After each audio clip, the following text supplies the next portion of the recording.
যদি দুনিয়া ভাতের দাম দিত, আল্লাহ ভাতের দাম নিত, যে না যারে তারে খাওয়াবো না।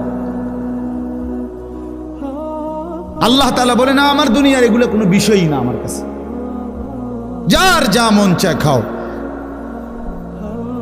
আমি আল্লাহ তাআলা সবাইকে দেব, মানুষকেও জানোয়ারকেও, গরু ছাগল কুকুর বিড়াল, জঙ্গলের প্রাণী, সমুদ্রের গভীরের প্রাণী, পাহাড়ের উপরে প্রাণী।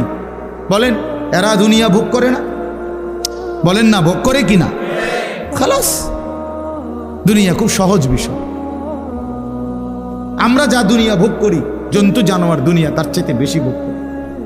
গবেষকদের কথা হলো, যারা প্রাণী নিয়ে গবেষণা করে তাদের কথা হলো, একটা হাতি একদিনে 250 কেজি খাবার খায়।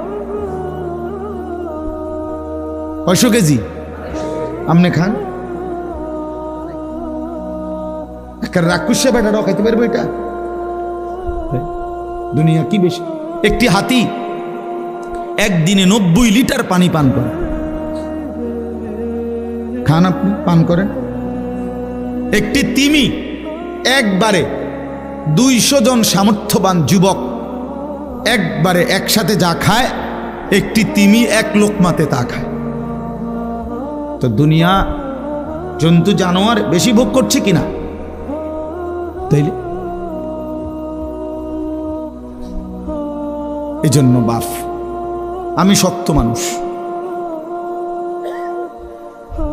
সহজেই ছেড়ে দিতে রাজি না, অল্পতেই হার মানতে রাজি না। না হইতো না, চাইছি 6 মাস চেষ্টা করছি, হেতে আর ফুটতে হইতে মানুষ হইতো না।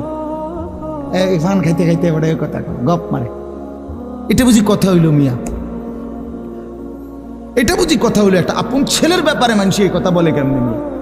যে আমার জীবনের সবটুকু শক্তির বিনিময়ে হলো আমার সন্তান দিন মানতে হবে। এটা কি চেষ্টা করছি হুজুর? 2 বছর তারে চেষ্টা করছি, 2 বছর চেষ্টা করছে, শেষ। 2 বছর পরে আপনারে ছুটি দিয়ে লাইছে আল্লাহ তাআলা, নাকি? কথা বলেন না কেন? কোরআন শরীফে এরকম বলছে যে, হে আল্লাহর বান্দা, 2 বছর চেষ্টা করার পরে তুমি মুক্ত, আর তোমারে হাসরের ময়দানে জিগাইতো না। এরকম আছে কোনো? তো নূহ আলাইহিস সালাম একটানা 950 বছর আল্লাহর পথে মানুষকে ডাকার পরে আল্লাহ বলছে আল্লাহ লাগবে। তো এরম যদি ওয়াহি আসে আপনার কাছে, তোই না থামবেন? আমার কথা আপনি বুঝছেননি? মানে যদি আপনার কাছে আয়াত নাজিল হয়, বা জিবরাইল আসে, বা আপনার অন্তরের মধ্যে গায়বী কোনো আওয়াজ আসে যে, হে আল্লাহর বান্দা, 6 মাস হয়েছে আর লাগতো না, আর কইও না, বা 6 বছর হয়েছে আর বলিও না, তোমার ফুতের নামাজের কথা ছাড়ছে, এরকম ওহি এলহাম, এরকম গায়বী আওয়াজ আপনাদের কাছে আসছে কারো কাছে, তো আপনি থামলেন কেন? বলেন, আপনি থামলেন কেন? বুঝেন নাই কথাটা আমার? থামবেন কোন হিসাবে আপনি? কোরআন শরীফে আছে স্পষ্ট, শুনেন, কোরআন শরীফে আছে আল্লাহ তাআলা 950 বছর পরে সরাসরি নূহ আলাইহিস সালামের কাছে ওহী নাজিল করছে। ওয়া উহিয়া ইলা নূহিন আন্নাহু লান ইউমিনা মান আমানা মিন কওমি ইল্লা মান কাদ আমানা মিন কওমি।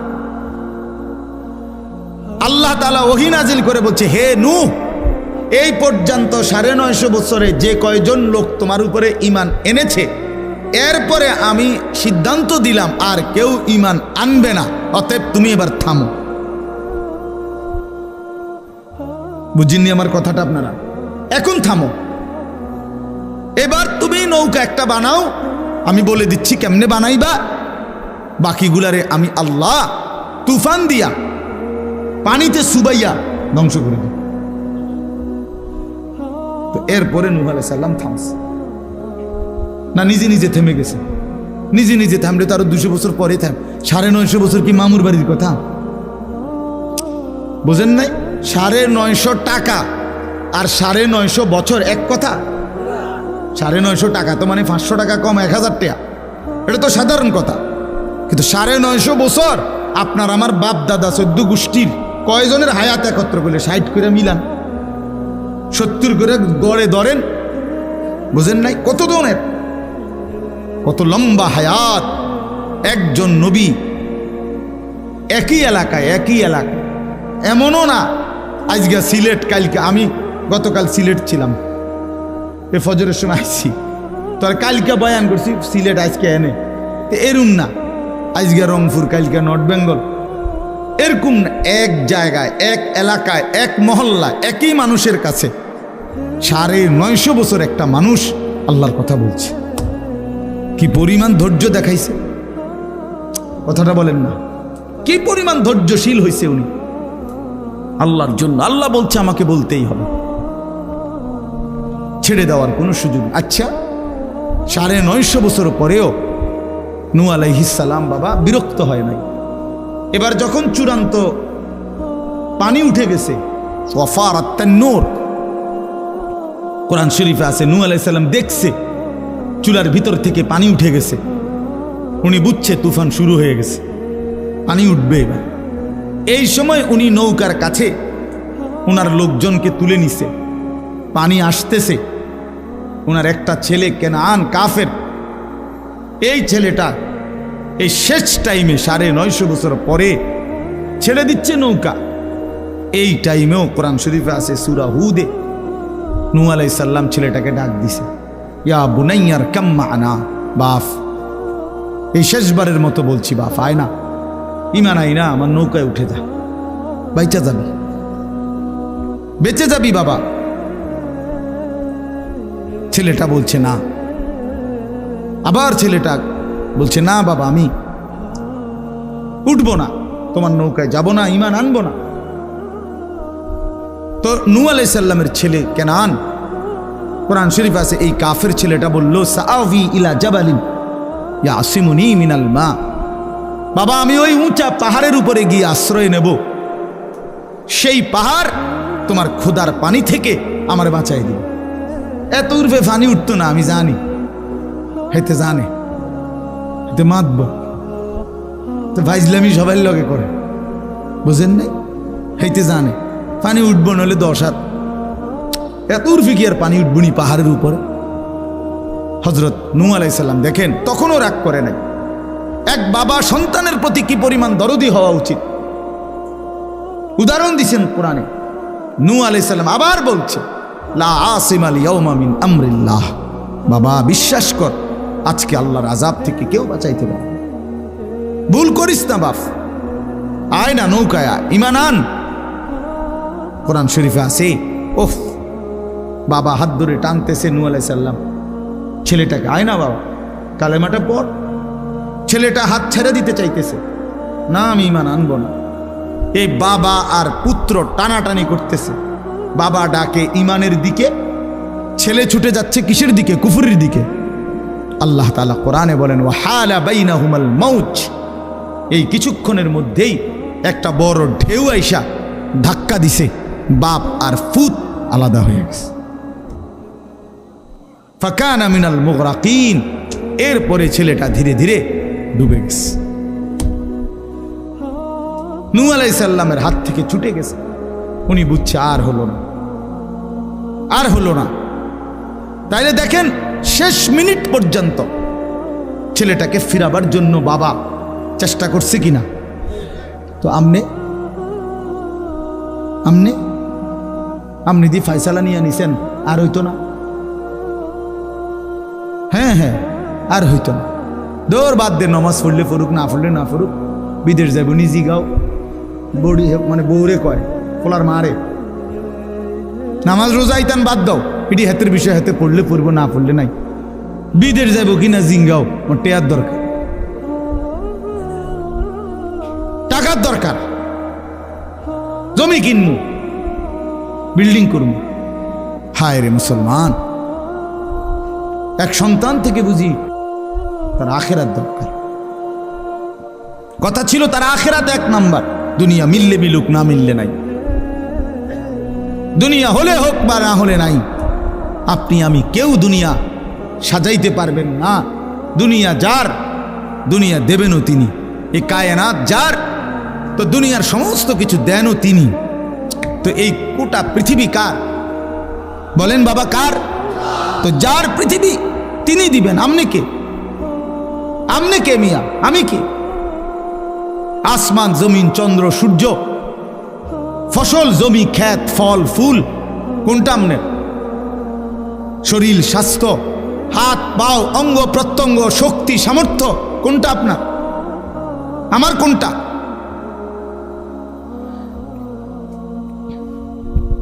এই জন্য আপনি দুনিয়া সাজাই দিবেন মানে, আমি থাকতে থাকতে তোরারে যদি একটা লাইন করে দিয়ে যাইতারি তাইলে আর আমার মইরেও কোনো দুঃখ নাই। না না, আপনার মরলে আপনার একারে বন খাবাইব 3 বেলা।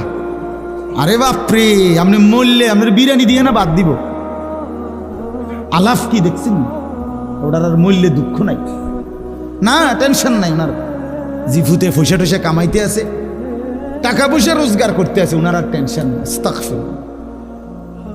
সন্তানাদি সব পয়সা রোজগার করিলে কবরে নিশ্চিন্ত। তো কথা বলেন না কেন? তো তো আপনি কি বললেন? এটা আপনি বললেন কি? আপনার কলিজার ভিতরে এটা কে ঢুকাইল? দুনিয়া এভাবে ঢুকলো কেন? শুধু দুনিয়া মিলাইতে পারলে, দুনিয়া সাজাইতে পারলে তৃপ্ত, বাবাও তৃপ্ত, ছেলেও তৃপ্ত, মাও তৃপ্ত, পরিবারের সবাই তৃপ্ত। আস্তাগফিরুল্লাহ। হায় মুসলমান, আমরা তো মুসলমান। আমরা যদি আখেরাত ভুলে যাই, আখেরাত মনে রাখবে কে? আমরা যদি কবর ভুলে যাই তো কবর মনে রাখবে কে?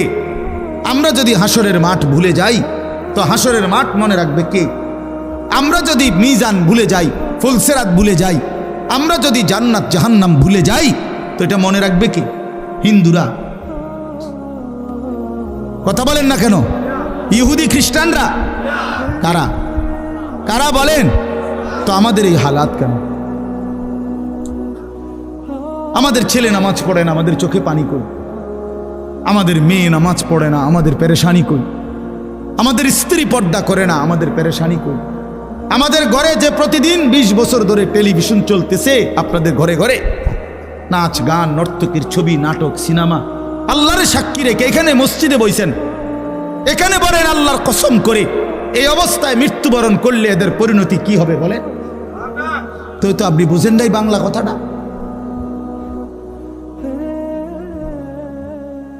হ্যাঁ বলেন। আমার বাপ আল্লাহর নবী সাল্লাল্লাহু আলাইহি সাল্লাম বলছেন, মনে রাখবেন, নবীজি পরিষ্কার বলছেন, 3 শ্রেণীর মানুষের জন্য জান্নাত হারাম। সালাসাতুন হারামাল্লাহু আলাইহিমুল জান্নাহ। 3 শ্রেণীর মানুষের জন্য জান্নাত হারাম।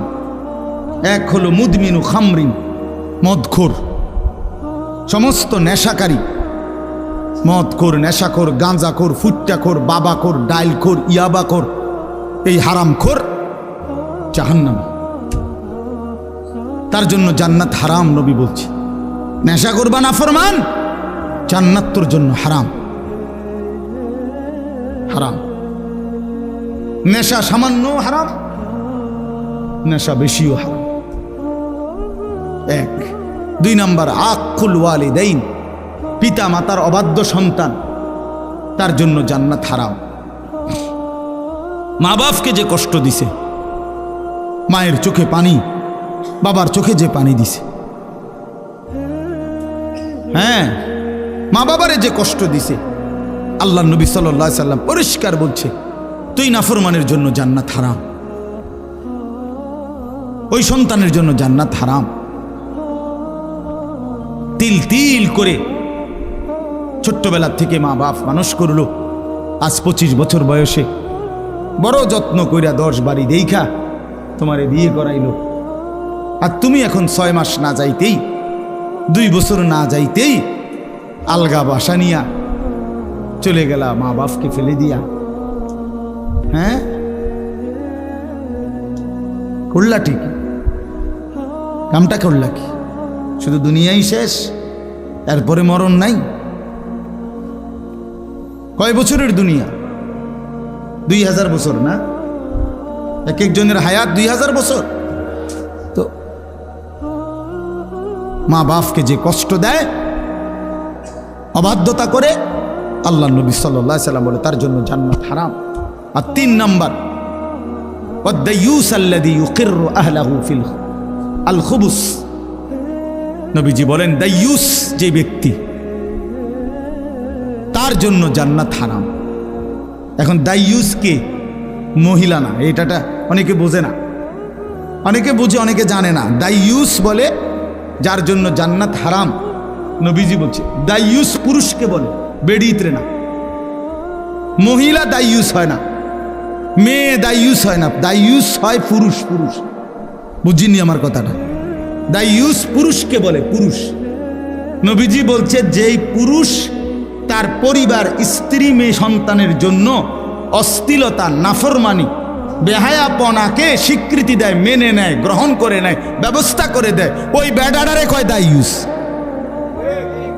হ্যাঁ হ্যাঁ, আপনি ঠিক না কইলো এইটাই ঠিক। আমি বুঝছেই কইছি, আমি পইরা কইছি, আমি কোনো হাওয়ার উপরে বলি। ওই পুরুষকে কি বলে? ওই বাবারে, ওই অভিভাবকরে, ওই স্বামীকে বলে দাইয়ুস। যে স্ত্রী বেপর্দা, মেয়ে বেপর্দা, ছেলে অসভ্যতা, সারা রাত উলঙ্গ ছবি দেখে, মেয়ে আরেক ছেলের সাথে প্রেম করে, ছেলে আরেক লম্পট নারীর সাথে ঘোরাফেরা করে, ঘরে টেলিভিশন চলে, নাচ গান, নর্তকী, নাটক, সিনেমা। এই বেটা, এই ঘরের যিনি অভিভাবক, আপনি দাইয়ুস, আপনার জন্য জান্নাত হারাম।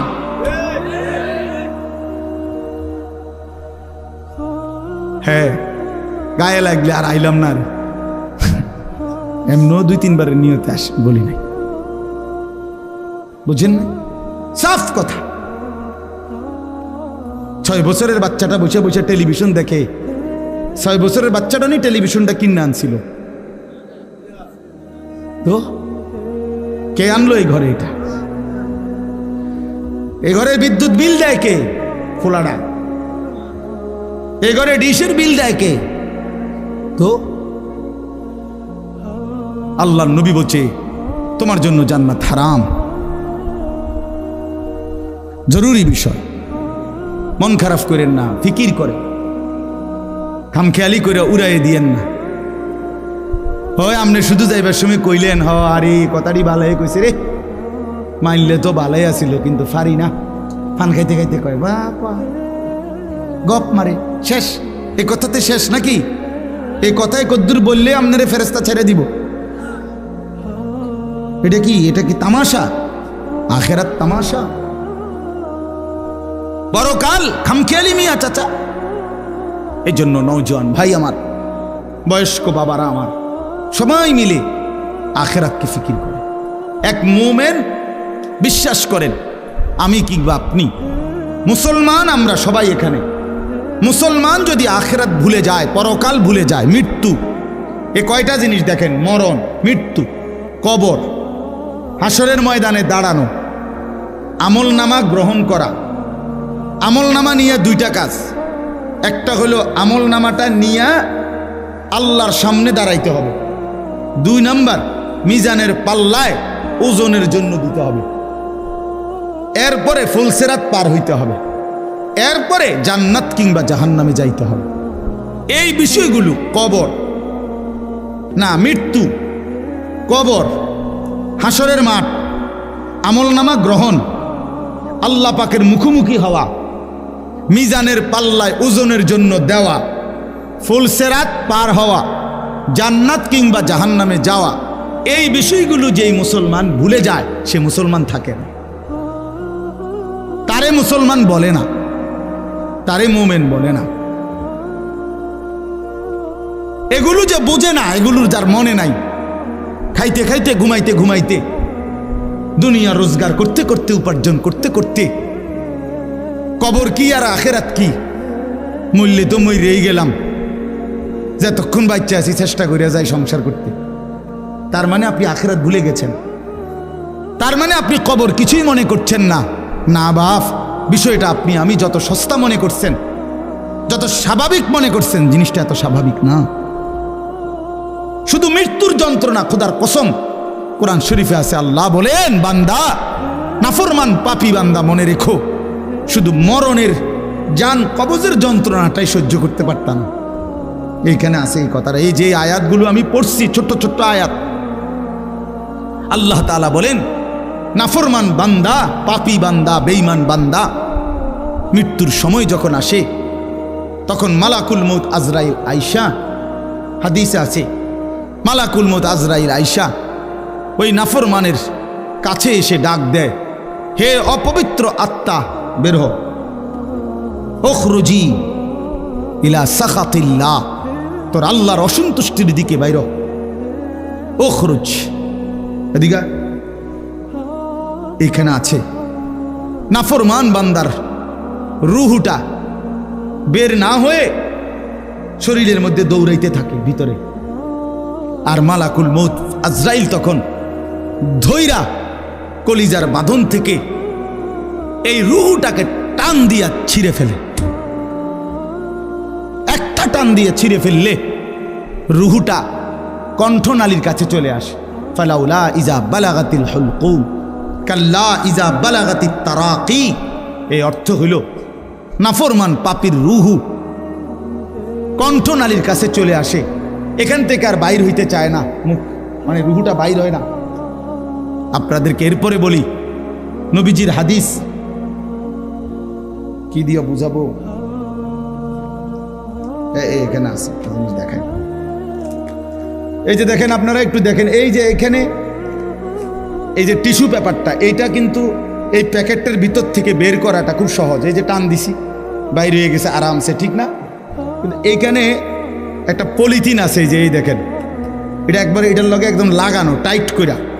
এই যে পলিথিনটা দেখছেন নি, এইটা কোনো আপনি টান দিলে এই চলে আসবে না, এটা কাপড়টা না আসে, কিন্তু পলিথিনটা এইটা টান দিলে স্বাভাবিকভাবে কি হবে না। তো এটা কি করতে হবে, এইটারে এরকম টাইনা টাইনা ছিটতে হবে, বুঝছেন নি? এটা বাইরে কি করতে হবে, ভেবে ছিটতে হবে। এই আল্লাহ রসুল বলছে, কসম আল্লাহ, আমি নিজে হাদিস পড়ছি, পড়াইছি।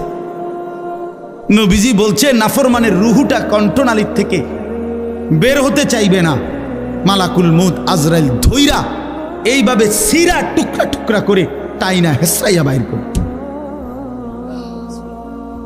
তোর কলজা ছিঁড়া ফেলবে, তোর রুহু ছিঁড়া ফেলবে।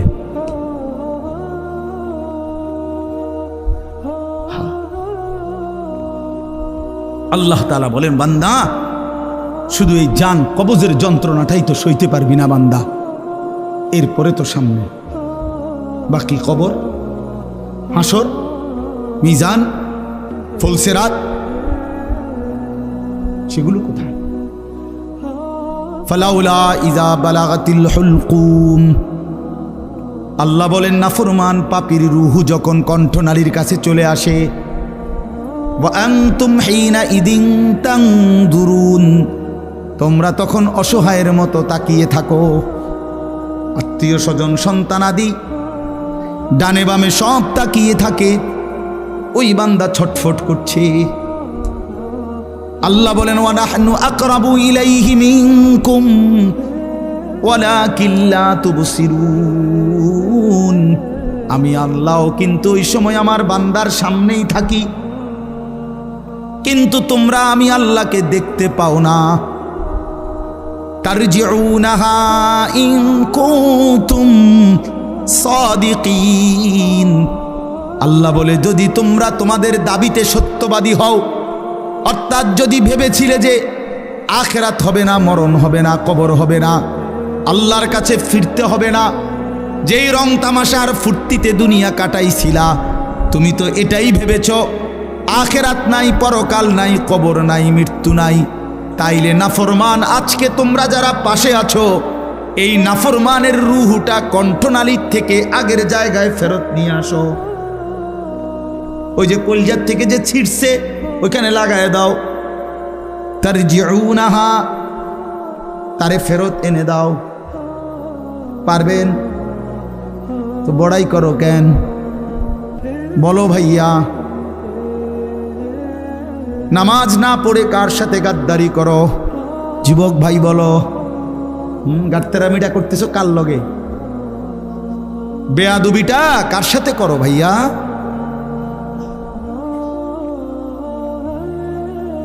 ফজরের নামাজ যে কোনোদিনও পড়ো না, এই তেরামিটা কার লগে করতেছো?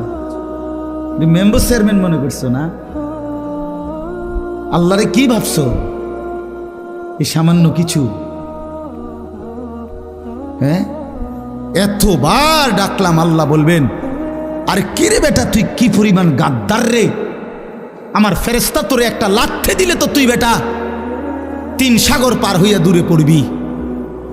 তুই আমার এত দুর্বল বান্দা, আমার মতো মালিক, গোটা কায়নাতের মালিক আমি এতবার ডাকলাম তোকে নামাজের জন্য, তুই গাদ্দার, একটা বারও পাত্তা দিলি না। তুই কেমন মানুষের বাচ্চা রে?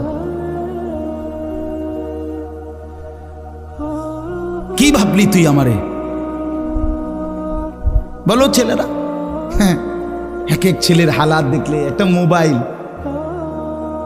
একটা মোটরসাইকেল, কিছু অসৎ বন্ধুর আড্ডা, বাহ, যেন সে 7 রাজার ধন পাইছে। নষ্ট হইতে হইতে পৌঁছা গেছে। নামাজ নাই, আল্লাহ নাই, আখেরাত নাই, মা বাবার ইজ্জত সম্মানের কথাও মনে নাই, বংশের সম্মান, বাবার সম্মান, মায়ের সম্মান, ধর্মের সম্মান কিচ্ছু দরকার নাই। শুধু মোবাইল, ছবি, নারী, জিনা, ব্যভিচার, অশ্লীলতা, উলঙ্গ দৃশ্য, আড্ডাবাজি, মাস্তানি, মাতলামি, খালাস। এরই নাম জিন্দেগি ভাইয়া? এটা জীবন? এটা জিন্দেগি? সবাই মিলে বুঝি দুনিয়াকে এভাবে আঁকড়ায় ধরলাম। এজন্য আবারও বলছি, মুসলমান কেমনে আখেরাত বলে? অন্যরা ভুললে ভুলতে পারে, আমরা ভুলবো কেন? আমরা তো মুমিন, আমাদের আল্লাহ আছে, আমাদের রসুল আছে, আমাদের কোরআন আছে, আমাদের ইসলাম আছে। আমরা কেন হেরে গেলাম? বলেন, কি জিনিস ছিল না আমাদের? বলেন বাবা, বলেন। ইনসাফের সাথে ভাবেন আমার আব্বা, কি ছিল না আমাদের? আমাদের আল্লাহ শ্রেষ্ঠ, আমাদের নবী মুহাম্মদ সর্বশ্রেষ্ঠ। আমাদের নবীর চাইতে শ্রেষ্ঠ কে? কথা বলেন না। আমাদের কোরআনের চাইতে শ্রেষ্ঠ কে? আমাদের ইসলামের চাইতে শ্রেষ্ঠ কে? আমাদের আল্লাহর চাইতে শ্রেষ্ঠ কে? তো আল্লাহ যার, রসুল যার, কোরআন যার, ইসলাম যার, 4টি নিয়ামত যার কাছে আছে, সে নষ্ট হবে কেন? সে বরবাদ হবে কেন? কিসের অভাবে নষ্ট হইলা? কি ছিল না তোমার? আল্লাহ তোমার কোনটা দেয় নাই? নবীজি বলতেন, সকাল সন্ধ্যায় নবী সাহাবীরা 3 বার পড়তেন, রাদিতু বিল্লাহি রাব্বা ওয়া বিল ইসলামি দীনা ওয়া বি মুহাম্মাদিন সাল্লাল্লাহু আলাইহি ওয়াসাল্লাম নবিয়্যান ওয়া রাসূলা। আল্লাহ আপনি আমার রব, আমি রাজ খুশি। ইসলাম আমার ধর্ম, আমি খুশি। মুহাম্মদ আমার রসুল, আমি খুশি। এই 3 জিনিসে যে খুশি, স্বয়ং আল্লাহ তার উপরে খুশি। আল্লাহ তার উপরে খুশি। এজন্য রাত গভীরে আমি মনে করাই দিলাম ছেলেদেরকেও, বাবাদেরকেও, আপনারা সবাই মিলে হিসাব মিলান। একজন বাবা, মা আর সন্তান সবাই মিলে আসলে আমাদের মূল জিম্মাদারিটা কি? দুনিয়া বাদ দিতে বলি না ভাই, ঘর সংসার, দালান, বিল্ডিং, বাজার সদাই, সন্তান আদির কাপড় চোপড়, পোশাক আদি, বা অসুস্থ হইলে চিকিৎসা, এগুলো আল্লাহ তাআলা বা রাসূলুল্লাহ সাল্লাল্লাহু আলাইহি সাল্লাম বাদ দিতে বলছে? কথা বলেন না। বাদ। ইসলামে বাজার ব্যবসা নিষেধ, আয় উপার্জন নিষেধ, তো সমস্যা কোথায়? আপনারা এগুলো নিষেধ করলো কে?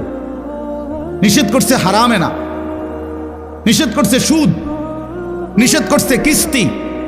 আপনি আল্লাহর উপরে ভরসা করে দেখেন না যে হারাম ছাড়া চলতে পারেন কিনা? আপনি দেখেন, আপনি দেখেন আল্লাহর উপরে তাওয়াক্কুল করে। এজন্য আল্লাহ তাআলা দুনিয়া উপার্জন করতে নিষেধ করে নাই, শুধু দুনিয়া নিয়ে ব্যস্ত হওয়া, দুনিয়াটাকেই কলজেটার ভিতরে ভালোবাসা, শুধুই দুনিয়া, শুধু দুনিয়া, শুধু দুনিয়া, ঘুমাইতে ঘুমাইতে দুনিয়া, উঠতে উঠতে দুনিয়া। 90 বছরের বয়স্ক মানুষ, আমি সবাইরে বলছি না, আমি দেখছি মিয়া 80-90 বছরের বয়স্ক বাবা, আমার আত্মীয়, বিস্তার পড়ে গেছে, একদম সোজা হইয়া গেছে, উঠতে পারে না। এবার শেষ আগ্রহ হইল মরার আগে এর নাতিগার বউগা যদি ছাইয়ে যেতাম, তাহলে হেবটার আর কোনো দুঃখ ছিল না। একজন 90 বছরের বুড়া মুসলমানের ফিকির এটা? কথা বলেন না কেন? এই ছিল কথা।